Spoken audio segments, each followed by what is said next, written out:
Terima kasih Anda masih bersama kami dalam perbincangan di Tajuk malam hari ini, dan saya lanjutkan ini ke Pak Adi dulu dari Polres. Ini tadi disampaikan sekitar 16 kasus ya yang ditangani tahun ini. Saya ingin tahu kalau kemudian ditangkap, sanksinya seperti apa, sanksi hukumnya seperti apa?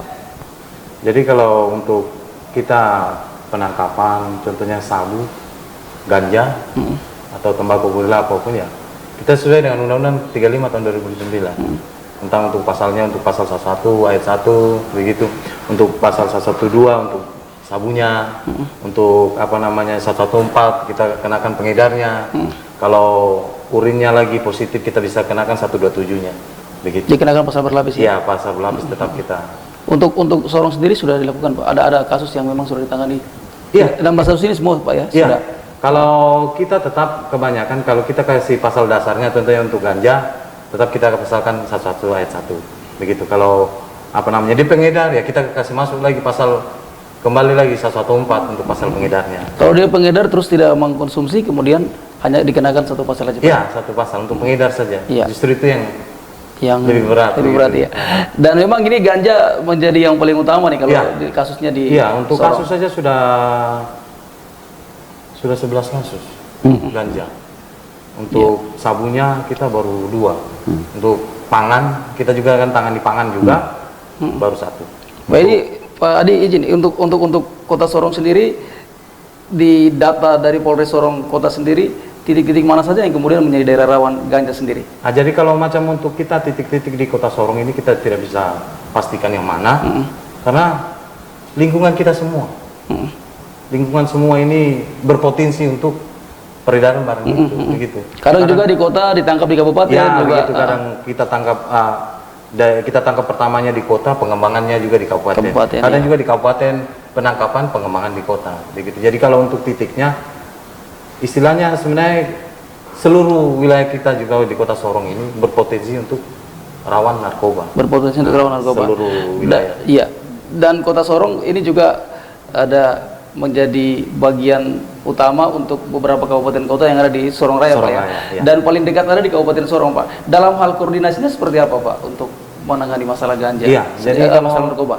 Iya, untuk narkoba kita sering kita pertemuan dengan Polres jajaran lah, tentang apa namanya, mungkin apabila ada kasus di wilayahnya di Polres lain, kita juga koordinasi di sini.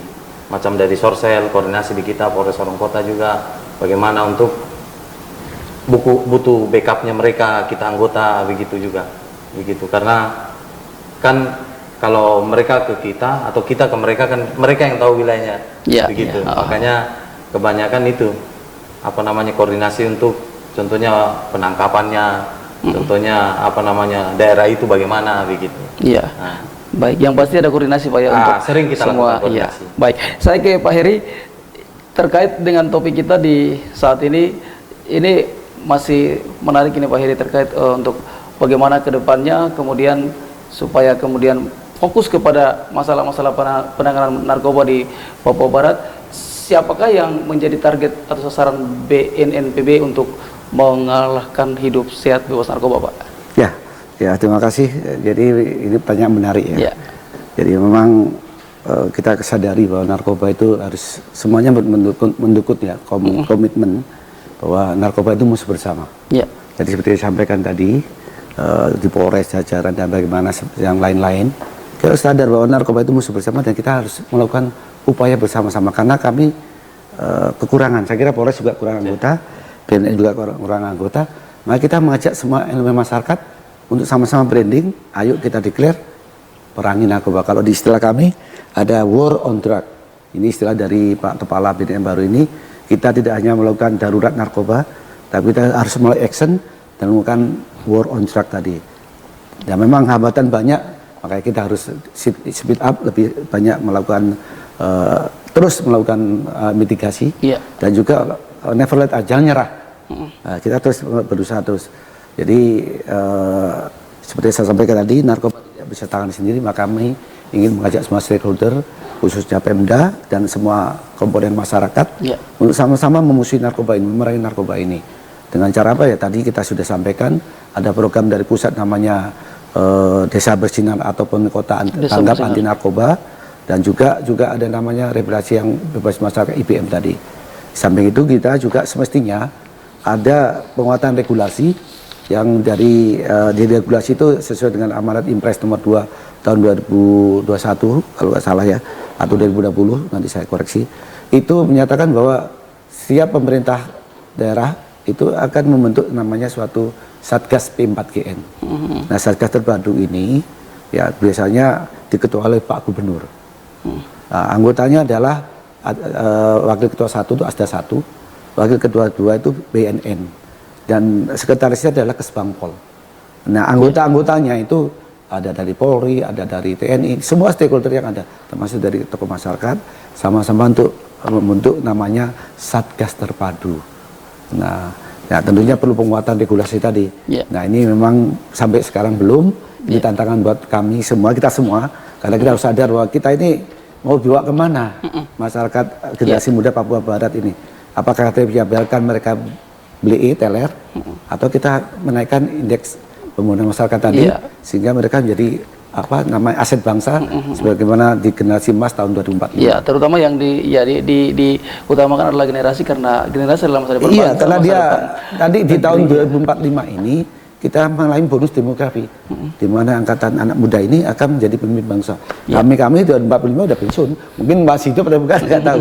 Tapi yang jelas itulah sasaran kita adalah generasi muda, karena mereka di tahun 2045 mereka jadi bonus demografi manakala mereka tidak terkena narkoba. Baik, Pak Heri, satu lagi tadi Anda menjelaskan, ini menarik, terkait dalam hal koordinasi sendiri seperti apa dengan pemerintah, baik pemerintah provinsi BNN Papua Barat dengan pemerintah provinsi Papua Barat maupun kabupaten kota yang ada di Papua Barat sendiri, Pak? Ya, karena saya kebetulan baru ya, saya baru 2 bulan di sini, sementara kami berkoordinasi dengan Kesbangpol sudah, kemudian dari teman-teman Bapeda masih dalam proses. Kalau dengan gubernur kebetulan kemarin beliau ada masa pengakhiran jabatan, jadi tidak maksimal, tapi sudah ke Sekda. Nah, Sekda ada pembicaraan mungkin akan memberikan fasilitas dari kami seperti ruangan atau tempat. Karena selama ini sudah dari tahun 2012 kita nggak ada kantor masih sewa. Untuk BNN Papua Barat? Iya, dan uniknya di Papua Barat ini, yang lain di wilayah lain di BNN sudah ada BNNK-nya. Nah, BNNK itu perpanjangan tangan dari BNN provinsi. Ya, khususnya di wilayah kota ini semestinya ada. Untuk Papua Barat sendiri, Pak? Ya Papua Barat belum ada, baru satu Manokwari saja. Manokwari. Nanti makanya kami sering ke sini karena untuk menyangga dari ini, dan memang perlu dukungan dari pemerintah. Karena kita bekerja untuk masyarakat Papua Barat, ya semestinya kita didukung untuk membentuk namanya BNN Kota. Karena mengingat ancaman, perlu sekali dilakukan koordinasi seperti yang saya sampaikan tadi. Kalau nggak ada BNNK atau TAT-nya sulit. Nah, makanya kami siasati dengan online, tapi kan kurang maksimal. Tapi tetap bisa kita laksanakan. Sidang aja bisa online, nanti TAT tetap dijalankan. Jadi kami mengimbau untuk Polres, mana adalah kasus-kasus yang memang bisa di-RC-kan, mekanismenya harus melalui TAT, itu sepengetahuan saya. Jadi itu, kemudian yang lain upaya kami juga selain dari mendorong adanya regulasi, kita juga mengonsolidasi tadi kekuatan tadi. Kayak kita hari ini saya ke Pelindo atau ke pihak cukai atau kita audiensi kemana-mana, tujuannya sama, masuk ke kemarin ke Panglima Armabar, Panglima Armada 3, ya kami datang, terus ke teman-teman yang lain, tujuannya untuk itu, melakukan konsultasi, ayo kita perang melawan narkoba. Kemudian berikutnya kita juga ada beberapa pencegahan, kita melakukan deteksi dini. Hari ini kita sudah melakukan deteksi dini ke karantina, kita ada deteksi urin dan sosialisasi. Kenapa kita lakukan sosialisasi? Tadi saya sampaikan, kalau kita tidak ingatkan mereka nanti lupa, karena narkoba kembali lagi beredarnya dari lingkungan terdekat. Karena lingkungan terdekat biasanya dia merasa zona aman, atau kita ada grup tertentu dia aman kan teman-teman sendiri, padahal ada teman yang toksik. Jadi kita harus hati-hati, karena teman pun kadang-kadang ngajak yang nggak benar, itu namanya teman toksik. Nah, kalau ngajak narkoba ya jauhi, kita hindari. Kemudian terakhir yang tadi kita melakukan ada namanya tag besar ya, itu adalah Indonesia bersih narkoba atau bersih tadi. Jadi bukan bebas, tapi harapannya bersih dari narkoba. Nah, kita terus-menerus kita melakukan edukasi, melakukan mitigasi untuk mendukung terlaksananya program Papua Barat bersih dari narkoba. Papua Barat bersih dari narkoba. Iya, iya. Dan ini menjadi harapan bersama. Iya, bisa tidak? Iya. Kami tidak bisa bekerja sendiri seperti saya sampaikan. Iya. Kesempatan, ada berdasar SDM dan lain-lain. Iya. Sarana dan dukungan dari semua pihak, termasuk dari lingkungan keluarga, terkecil lingkungan keluarga. Jadi Pak, kemarin kita ada di satu dengan ibu kakak. Kemarin sangat bagus sekali kalau ibu kakak itu bekerjanya di lingkungan terkecil dari lingkungan masyarakat. Karena di keluarga itu lingkungan terkecil, kalau dia naik dikit jadi RT kan. Iya. Keluarga RT, kemudian jadi RW, jadi lurah atau distrik, menjadi kecamatan dan lain. Kalau sudah menyentuh sampai titik terkecil di lingkungan keluarga, jadi kita menjaga keluarga sendiri tidak terkena narkoba, mudah-mudahan lingkungan bisa dipengaruhi narkoba.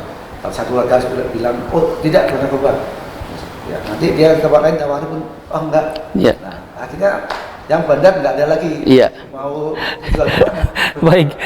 Iya. Baik. Iya, Pak Heri, ini perbincangan kita masih menarik, namun sayang sekali waktu kita terbatas dan saya ingin pesan-pesan dulu nih dari Pak Heri dulu untuk pemirsa ya. Nah, tadi sudah saya sampaikan bahwa narkoba itu beredar dari mata kecil, maka pesannya mari kita jaga diri kita dulu, kemudian keluarga kita di mata kecil, kemudian lingkungan kita, ya seperti dari RT, lingkungan kantor dan lain-lain dari bahaya narkoba. Jadi kita lawan narkoba. Terlawan narkoba. Iya. Papua Barat bersih narkoba. Bersih narkoba. Baik, Pak Adi silakan pesan-pesan mungkin mau disampaikan kepada pemirsa. Pesan untuk kita wilayah kota sini, kita dari Polres Sorong Kota butuh bantuan dengan warga semua, karena apa, informasi kecil apapun dari masyarakat sangat berguna untuk kita. Makanya itu lingkungan adalah faktor utama peredaran narkoba. Ya. Tanpa peran serta dari masyarakat, kita juga tidak bisa memerangi narkoba. Jadi kita sama-sama untuk wilayah kita Sorong Raya, kita bisa canangkan kita bebas dari narkoba, begitu. Bebas dari narkoba. Baik, terima kasih Pak Adi juga Pak Heri sudah bergabung bersama kami dalam perbincangan di Tajuk Malam hari ini. Pemirsa, demikianlah perbincangan kami di Tajuk Malam hari ini dengan tema hidup bebas dari narkoba di tahun 2022, dan juga kami sampaikan bahwa untuk mengatasi masalah narkoba bukan menjadi tanggung jawab BNN dan kepolisian saja, tapi menjadi tanggung jawab kita bersama dan dimulai dari diri kita sendiri. Saya Yongki Ulimpa pamit, sampai jumpa.